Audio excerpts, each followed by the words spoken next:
Question 3, how to sketch an animal or composition.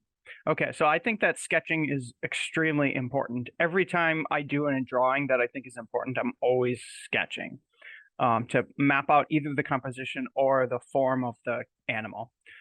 If you want to learn to sketch, you have to learn how to sketch fast, and you have to learn to draw over your drawing. So a place where you can start, there's a million of these things online. Just search action pose sketches, okay? Find something like this and practice sketching very quickly, okay? The thing about sketching is it has to be fast, so you have to time yourself. And the way that I would sketch a human or an animal are two different ways. In both cases, you're gonna wanna get a layer that is a discardable layer. It's just a layer where you're gonna put your sketch and you're not actually gonna use this as your piece. Okay, sketching characters or animals, anything with a skeleton, a vertebrate, etc. Things with skeletons and musculature, their pose is always very expressive of emotion. And so oftentimes what newbies will do is they make things like this, where it's very stiff. There's no movement, there's no hinges, they're not paying attention to actually the anatomy, to where things bend, where things hinge, how people hold themselves. That's all very important in sketching. So avoid this. Okay, and I'm going to show you how to sketch humans. For a human, if you're doing a man, okay, I will always sketch a triangular rib cage, and then a hip, right? And then you have shoulders, okay? And you know that the shoulders are going to connect to your elbows. So you put some elbows down. Then you can simply just connect the shoulders to the elbows. You know that the distance from the elbow to the hand is about equidistant from the shoulder to the elbow. And when you draw the forearm, you draw it as a triangle like that, okay? The head is about 8 times the length of the whole body. And oftentimes when I'm sketching, I'll draw something that's too big. The convenient thing about Photoshop is it's very easy to grab your object and just totally resize it. So when I'm sketching a lot, oftentimes I'm resizing a lot. This is pretty good. And then I will judge proportions, okay?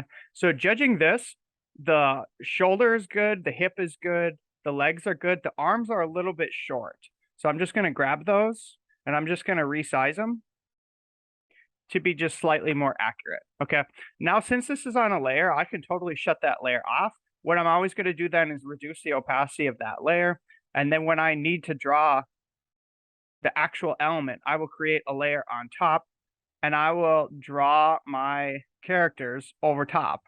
And I would consider this a little bit more elaborate sketch. So I'll do phases of sketches. And then this layer, again, I can progressively turn down the opacity and I can sketch over top that to fix the errors. So looking at this quick sketch, again, some of the things that I noticed are that as I sketched over top, I did make some mistakes. The shoulders are way too big. So again, I'm drawing over top my drawing. So I'll just sort of progressively keep drawing over top the drawing until things start to appear a little bit more natural.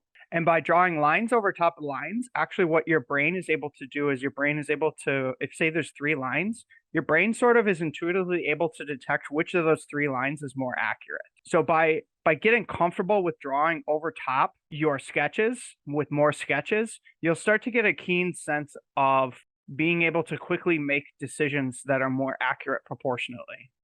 And that is the second way that I sketch. The second way that I sketch is oftentimes just very, very quickly drawing multiple lines, not caring too much about being accurate at all, and just drawing so many lines that your brain is intuitively able to see which ones are right and which ones are wrong. And then you can, again, sketch over top that. Those are the 2 ways that I sketch. I would always recommend doing a sketch. Okay, number 3. The third way that I will sketch is I will sketch out the negative and the positive space of the design of the composition. So if I have something in mind, I will strategically think through the exact placement of those elements. And so if I know, for example, if I want to do a sitting skeleton, okay, there'd be multiple ways to do that. You can do that in infinitely different ways. And some of those ways are going to be an attractive composition and some of them are not, according to balancing of the negative space. Okay. So I would sketch out roughly the positioning of your elements so that your piece is going to be attractive. like here's a good balance of the negative space versus the positive space. Okay. And you have this void here, you have this void up here. And the question is like, so how should you fill that? You can put something lighter in the background, like a background, or you could literally just leave it blank as long as the space is balanced. Like this is a pretty attractive composition. So that was literally 10 seconds of me sketching out a composition. It literally takes 10 seconds to decide if the composition is going to look good or not. And if you don't do this, you're severely handicapping yourself because you're going to spend hours and hours and hours investing in something that was not thought out of where to place things. The final thing, again, like I've said this so many times in this class, the worst thing that always bothers me is when somebody generates some kind of a composition that looks something like this. I'm just giving like an example. The issue is like they're drawing pieces that are not fit for the size of the composition. There's no consideration because they're going off the page. And I see this all the time. Somebody will do some kind of an animal and its foot will be off the page. And they will leave it like that rather than you could fix it but two ways. First way would just be sketch out the piece of the composition in the first place so that you know your foot isn't going off the page. The second thing you can do is you're in Photoshop. It's easy to grab these things, resize them, and make the composition work so your elements are specifically designed to fit within that page space, okay? That's what needs to happen.